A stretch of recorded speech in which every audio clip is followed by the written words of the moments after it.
Okay, when I went to go get food to stand in line, and I've been a testimony where, everywhere I go, I'm a testimony. I know this, and I get fucking sick of it. I'm like, I'm tired of doing this.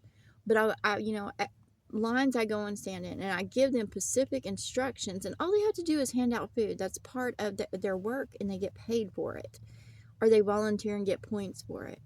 However, they don't listen to, what I need. They think, well, they can just throw shit at me. I've gotten spoiled food, expired food. I've gotten shit that, when I eat it, it makes me sick to my stomach or swells me up.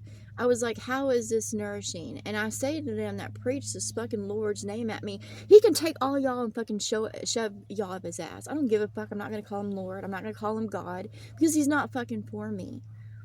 And if y'all would wake up out there, you would realize that this God of man and this God of gods is not fucking for you either, that they're just creating a system of fucking slavery and feeding us fucking poison. You and and it's common knowledge. You can look at the back of packaging and see the poison. You can sit there and look at the pesticides that they put in the water and on the ground, that is fucking poison and causing all kinds of shit. Not to mention they're feeding us poison in their education and political system.